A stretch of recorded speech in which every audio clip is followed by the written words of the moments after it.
लीजिए कि मनुस्मृति नाम का कोई ग्रंथ अस्तित्व में है ही नहीं।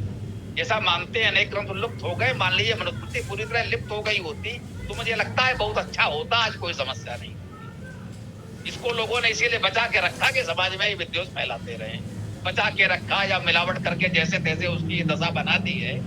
मान लीजिए मनुस्मृति है ही नहीं, इसे पूरी तरह नष्ट हो जाने दीजिए। आप बताइए सनातन धर्म में कोई समस्या बचेगी क्या? मनुस्मृति न रहने से सनातन धर्म को क्या हानि होगी, आप हमें ये बता दीजिए। मनुस्मृति में ऐसा क्या है जो वेदादि अन्य सत्य ग्रंथों में नहीं है? ऐसा कुछ हो मनुस्मृति में कि यदि चला जाए, मनुस्मृति नष्ट हो जाए तो सनातन धर्म को ये हानि होगी, ये कोई साथी बता सके तो मैं सुनना चाहता हूँ। मेरे ख्याल से कोई हानि नहीं होगी। अगर वेद पढ़ेंगे तो सारी समस्या का हल हो जाएगा, बाकी ग्रंथ कोई पढ़े चाहे ना पढ़े।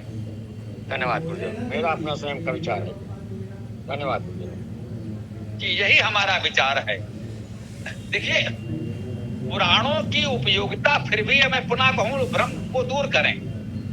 मनुस्मृति ही नहीं, सारी स्मृतियां पूरी तरह नष्ट हो जाएं, सनातन धर्म को कोई हानि नहीं होगी, लेकिन पुराणों को फिर भी बचा कर रखना होगा। पुराणों में भी प्रक्षेप है, मिलावट है, तो वही कह दीजिए प्रक्षेप मिलावट हटा दीजिए। जो पुराण बचेगा वो विशुद्ध पुराण जो होगा वो बहुत उपयोगी होगा।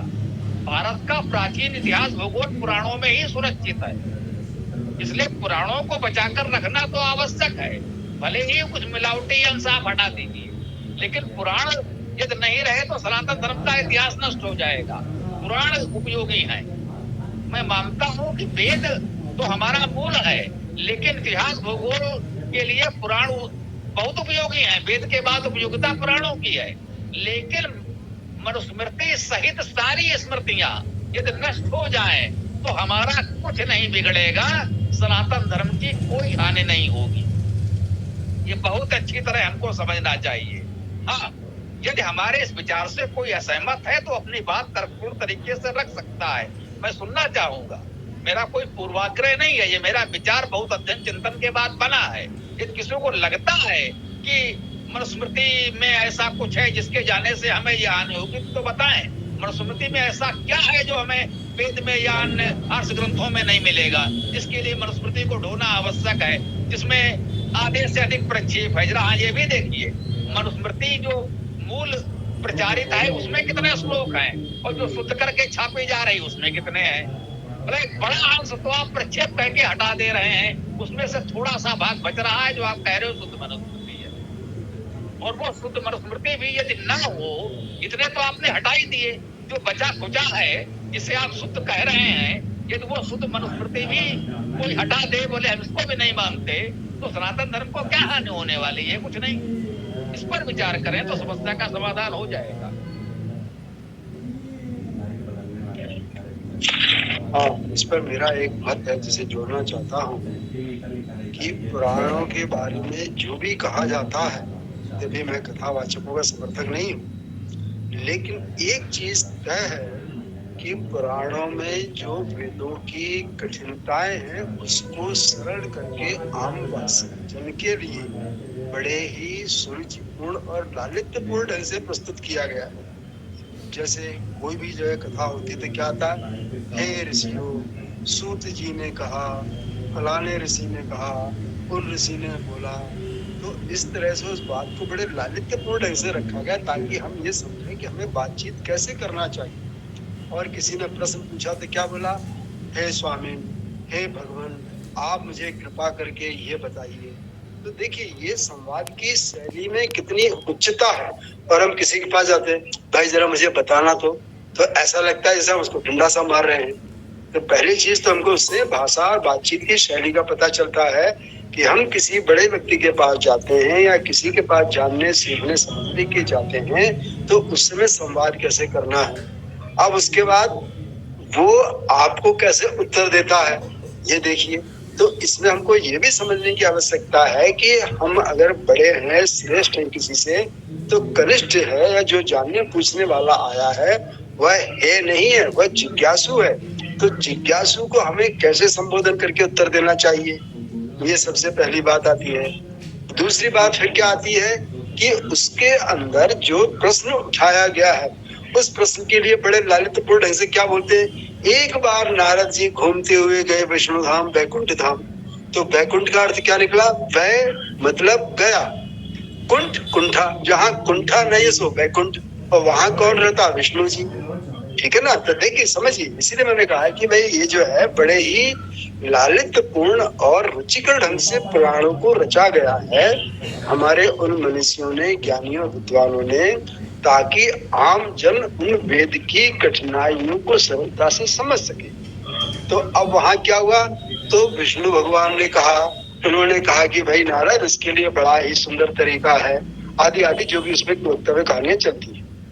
तो कहने का सार ये है कि पुराणों के अंदर जो हमारी भाषा है, शैली है, वक्तृता है और वहां पर प्रश्नोत्तर है, ये बहुत ही रोचक और सुरुचिपूर्ण ढंग से आम जन के लिए दिया गया है, ताकि आम जन उसको समझे और विचारे और भटकन से बचे। अब बाकी जैसे मैंने आपको बात बताई कि सूत जी बोले, किसी ने प्रश्न किया, ये बात तो उसकी जो उसने जिज्ञासु बनकर के आगे उसमें खोजना चाहता।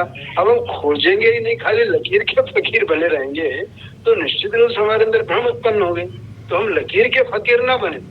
पहली चीज ये है कि हम उसको श्रद्धा पूर्वक सुने, सुनने के बाद उस पर चिंतन करें, और यदि कोई चिंतन से आगे भी जा सकता है तो आगे भी जाए। धन्यवाद। हरीश जी कह रहे थे, बहुत अच्छी बात कही। थोड़ा सा मैं ये कहना चाहता हूँ कि इस बीच मेरे मन में एक विचार आ रहा था जब हरीश जी बोल रहे थे, तो मैंने कहा आपसे साझा कर लूं। जैसा भी आदरणीय पीसी सिंह जी ने बताया कि मनुस्मृति में कहा गया है सुअर के मांस से तर्पण करना, गाय के मांस से तर्पण करना, आदि आदि ऐसे कितनी जुगुप्सापूर्ण कह सकते हैं बातें हैं जो कितनी अटपटी लगेंगी।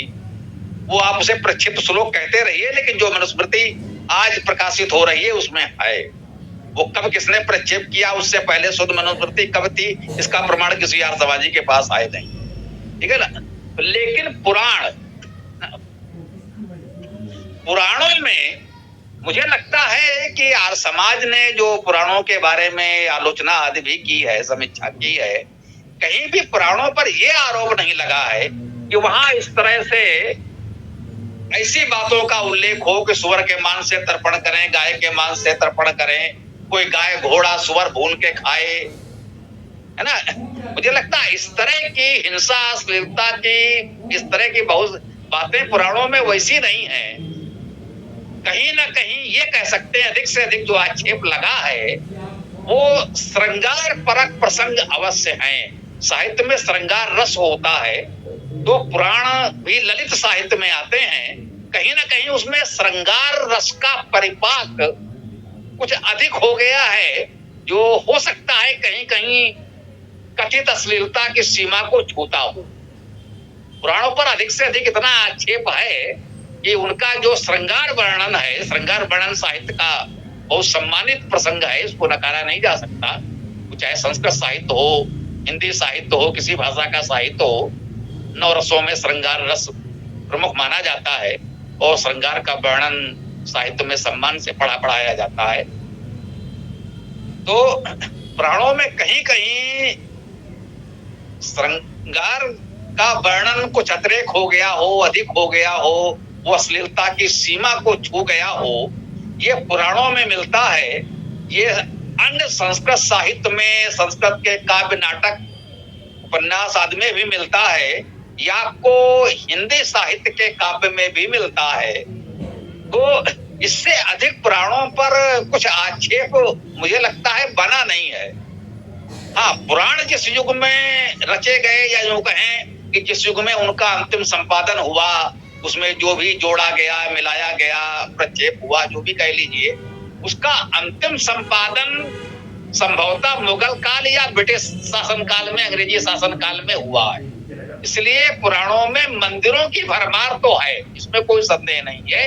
सारे के सारे पुराण मंदिरों से भरे पड़े होंगे, मूर्तियों से भरे पड़े होंगे, लेकिन उसमें इस स्तर की गिरावट तो नहीं मिलती है कि पितरों का आप तर्पण करें, सुअर के मांस से, गाय के मांस से, घोड़ा भून कर खाएं, उनका इंद्र कोई बैल भून कर खाता हो, तो मुझे मतलब मेरी जानकारी में ध्यान में नहीं आ रहा है। जो आर्य समाज ने समीक्षा आदमी की है वहां भी इस तरह के आरोप तो पुराणों पर संभवतः नहीं लगे हैं। यदि किसी की जानकारी में हो तो बता सकते हैं। मैंने कहा ना, मैं एक मन में विचार आता है तो मैं रख देता हूँ, कोई ऐसा नहीं कि वो मेरा कोई अंतिम निर्णय होता है कि यही सत्य है। तो जहां तक मुझे ध्यान आ रहा है संभवतः ऐसी बात नहीं आई है। किसी की जानकारी में हो तो बता सकते हैं। ये और जो भी साथी अपनी बात कह रहे थे, स्वागत है, बोले। ये तो नहीं है गुरुदेव, लेकिन इतना तो है कि तमाम सारी चीज अतिशयोक्त अलंकार है, अतिशयोक्त। दूसरी बात यह है कि झूठी कहानियां गढ़ गढ़ के भरी गई हैं, तमाम सारी झूठी कहानियां, और आम जनता को वही परोसा गया। तो आम जनता तो यही समझेगी कि बिल्कुल ये तो पक्की मुहर लग गई है, बिल्कुल सत्य है। ये उसमें थोड़ा समझने की बात है। तमाम सारे पुराणों में इस प्रकार की बातें हैं, झूठा बहुत के उसमें उदाहरण दिया गया है। धन्यवाद गुरुदेव जी। ओम नमस्ते जी, ओम नमस्ते। हम कहना यह चाहते हैं कि देखा जाए पुराणों में ब्रह्मा जी ने अपनी पुत्री से विवाह करने की बात कही है, और विष्णु जी के बारे में आपको मालूम ही है, चाहे अहिल्या हो गई, कौशल्या हो, अरे अहिल्या हो जो पत्थर बन गई थी, आदि बहुत से हैं। चाहे अपना वो राक्षस कौन था जिनकी पत्नी थी वृंदा आदि, और साथ में एक बार का कथा आप लोग मालूम ही होगा, बृहस्पति देव की पत्नी को चंद्रमा जी ने अपने पुत्र पैदा किया, इत्यादि कहानियां। ओम नमस्ते जी। ईसी सिंह ने जो बात कही आपने उसके केवल उदाहरण दिए। दोनों ने एक ही बात कही, उन्होंने सिद्धांत में अपनी बात कही थी कि पुराणों में ऐसा काल्पनिक कहानियां मिलती हैं, आपने उसके कुछ उदाहरण गिना दिए, तो दोनों को मिलाकर बात एक हो गई और पूरी हो गई। बहुत अच्छा हुआ। अब इस पर हमें यही कहना है कि ये बात बिल्कुल ठीक कहा आपने। हरीश जी ने भी जो बात कही वो भी इसी में सम्मिलित कर लीजिए, तीनों बातें एक ही हैं। पुराणों ने जो बात अपने कहली चाही उसके लिए कथात्मक शैली अपनाई है, काल्पनिक कहानियां भी प्रस्तुत की हैं, पात्र भी काल्पनिक हैं, घटनाएं भी काल्पनिक हैं, प्रस्तुतिकरण में रोचकता है, लोगों की जिज्ञासा बनी रहे, लेकिन उससे उन्होंने एक संदेश देने का प्रयास किया है जो बहुधा अच्छा भी है। सभी में नहीं होगा कि आपको उदाहरण देके देखिए इसमें तो ये ऐसा संदेश दे रहे हैं जो ठीक नहीं है, बिल्कुल है। सभी संदेश अच्छे नहीं है, लेकिन अधिकांश में काल्पनिक कहानियों के माध्यम से भी अच्छा संदेश देने का प्रयास हुआ है। इसको यूं समझें जैसे आज भी जैसे फिल्में बनती हैं, नाटक बनते हैं, बहुत सी बातें होती हैं, साहित्य है, कहानियां लिखी जाती हैं, ठीक है ना। प्रेमचंद की कहानियां प्रसिद्ध हैं, क्यों है भाई? जो कहानी है उसके पात्र घटनाएं सबके सब काल्पनिक है, इसमें कोई संदेह नहीं। चाहे मुंशी प्रेमचंद जी हो, चाहे जो हो, जो हम जातक कथाएं कहते हैं वो भी सब काल्पनिक है, जो बृहद कथा कहते हैं वो भी सब काल्पनिक है। तो संस्कृत में ब्राह्मण ग्रंथों में भी बहुत से कहानियां काल्पनिक होंगी, उपनिषदों में भी होंगी, बात ये नहीं है। उसके पात्र और घटनाएं काल्पनिक हैं, उनके माध्यम से समाज को एक संदेश देने का प्रयास है, इसी को कथा साहित्य कहते हैं। साहित्य में जो विधा है कथा साहित्य, ये कहा जाता है कि इस कथा साहित्य में, कहानी उपन्यास में नाम और घटनाएं काल्पनिक होती हैं, से सब कुछ सत्य होता है। किसी ने तो यहां तक कह दिया कि इतिहास में केवल नाम और घटनाएं सत्य होती हैं, से सब असत्य होता है, जबकि उपन्यास और कहानियों में नाम और घटनाएं असत्य होती हैं, काल्पनिक होती हैं, से सब कुछ सत्य होता है। अर्थात जो समाज में हो रहा है वो वास्तविक व्यक्ति का नाम नहीं दिया जाता, उसके स्थान पर काल्पनिक नाम दे दिए जाते हैं, और समाज में अधिकांशता होने वाली बातों को उस माध्यम से कह दिया जाता है। जैसे मान लीजिए कोई समाज में छुआछूत पर कोई कहानी लिखना चाहे तो किसी न किसी व्यक्ति के नाम की कल्पना करेगा, इस नाम का एक दलित है, इस नाम का एक ब्राह्मण है, इस नाम का एक क्षत्रिय है। तो उस नाम का कोई व्यक्ति पृथ्वी पर हो या ना हो, जो घटनाएं दिखाएगा वो भी सब काल्पनिक होंगी। कुल मिलाकर वो ये दिखाने का प्रयास कर रहा है कि समाज जातिगत ऊंच नीच भेदभाव की ऐसी भावना है। ये आपको प्रेमचंद या अन्य कहानीकारों के कथा साहित्य में आपको मिलेगा। अनेक विषयों पर वो समाज का भ्रष्टाचार दिखाना चाहते हैं, किसी की ईमानदारी दिखाना चाहते हैं, किसी की निर्धनता दिखाना चाहते हैं, कुछ धनी वर्ग का भोग विलास दिखाना चाहते हैं। तो नाम काल्पनिक होंगे, घटनाएं काल्पनिक होंगी, लेकिन कुल मिलाकर जो वो बात कह रहे हैं वो समाज में हो रहा है वही बता रहे हैं। तो पुराणों को इस रूप में भी ले सकते हैं। जो हमारा वास्तविक सच्चा इतिहास भूगोल है वो पुराणों में सुरक्षित है, लेकिन संदेश देने के लिए कहीं कहीं बहुत सी बातें, उससे काल्पनिक कहानियां भी जोड़कर कह दी गई हैं। जैसे रामायण और महाभारत में शुद्ध इतिहास है, लेकिन रामायण और महाभारत को आधार बनाकर उस कालखंड को, उनके पात्रों को लेकर बहुत सी काल्पनिक कहानियां पुराणों में मिल जाएंगी, जो वास्तव में रामायण महाभारत में है ही नहीं लेकिन पुराणों में मिलेंगी। जैसे भी बात आई राधा, अब कहीं महाभारत में राधा नहीं है, पुराण में मिलेंगी। वो भी शायद किसी एक ब्रह्मवैवर्त पुराण में ही है और कहीं नहीं है, पुराण में भी नहीं है वो। तो उदाहरण के लिए कहा, अब सुदामा का नाम इतना चर्चित हो गया है कृष्ण के नाम से, लेकिन वो महाभारत तो क्या संभवतः पुराण में भी नहीं मिल रहा है। तो मतलब बहुत सी बातें पुराणों में हैं जो कह सकते हैं वो व्यक्ति, वो पात्र, वो घटनाएं काल्पनिक हैं, उसके माध्यम से उन्होंने संदेश देना चाहा। ये सुदामा के माध्यम से उन्होंने एक राजा, एक सामान्य व्यक्ति की मित्रता और उसके निर्वाह का संदेश देना चाहा। तो इस प्रकार से उसमें ये बातें कहीं ना कहीं श्रृंगार अतिरेक हो गया तो वो अश्लीलता को छू गया, या इसी प्रकार से जो कहा कि अतिशयोक्ति अलंकार इतना अतिशयोक्त हो गया कि वो बिल्कुल कपोड़ा लगने लगा। तो साहित्य में अतिशयोक्त अलंकार होता है और पढ़ने वाला जानता है जो ये कह रहा है वो शब्दशः संभव नहीं है, वो केवल उसकी अतिरंजना कर रहा है कि ऐसा हो सकता है। जैसे देखिए अभी ध्यान आ गया, कहते हैं बातन बातन बदगड़ होइगो ओ बातन में बाढ़ी राड़, दोनों दल में हल्ला होइगो छत्र खींच लई तलवार। वो उस युग का चित्रण कर रहा है कि समाज की ये स्थिति थी, जरा जरा सी बात में थोड़ा सा विवाद हुआ, छत्र खींच लई तलवार। बरस बोले 80 बरस लो कायर जीवे खड़िया पर मरे सियार, बरस 18 छत्री जीवे आगे जीवन को धिक्कार। वो उस युग का चित्रण कर रहा है जब मार काटे ही उनका धर्म बन गया था। मतलब 18 वर्ष का बच्चा हुआ नहीं कि तलवार थमा दी, जाओ मरो या मारो, लौट के मत आना।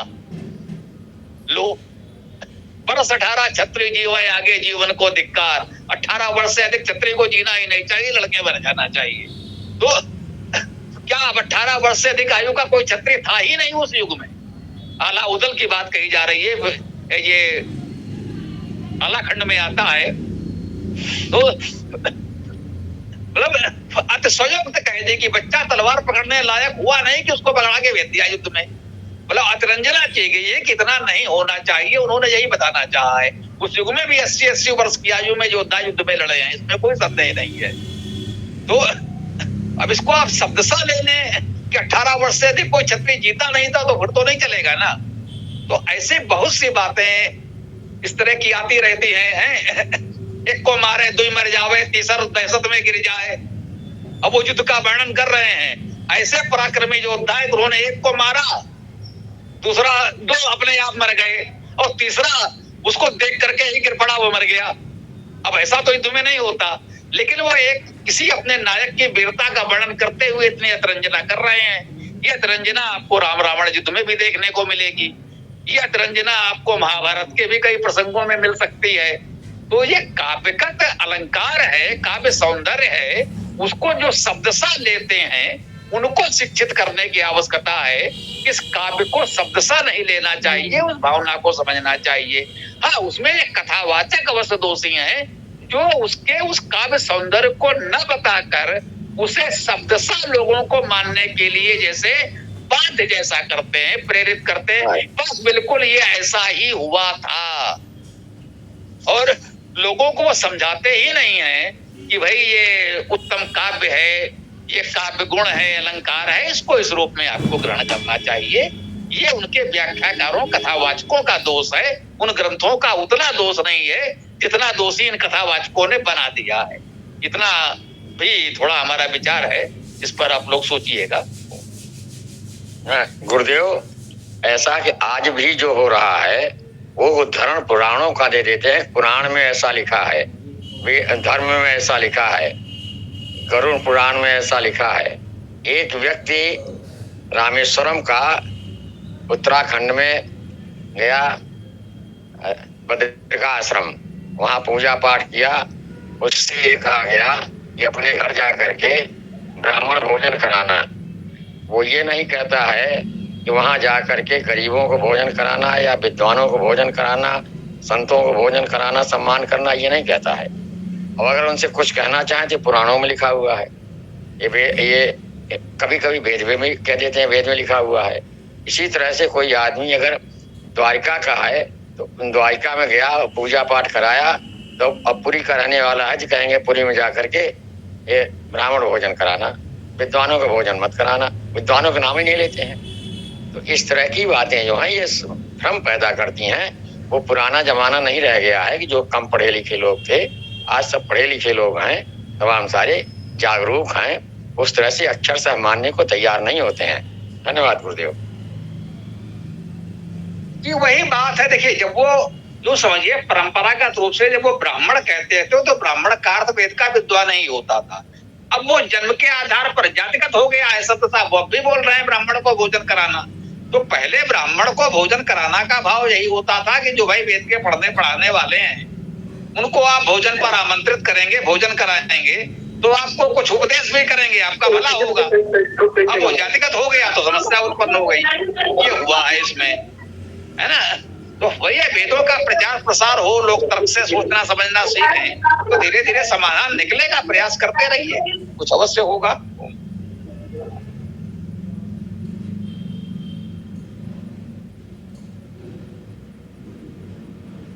चलिए, समय हो गया है तो हरीश जी ओम मंत्र से समापन कर दें। पर्याप्त समय हो गया जी। ओम हिरण्मयेन पात्रेण सत्यस्य मुखम योगसोवादित्य पुरुषा सोवसोहम। ओम ब्रह्म। स्वामी जी, आज के बाद लगभग 2-3 दिन तक बाहर रहूंगा, तो मंत्र पाठ में शामिल नहीं हो पाऊंगा, लेकिन जगह तो खाली सुन ही सकूंगा। जी।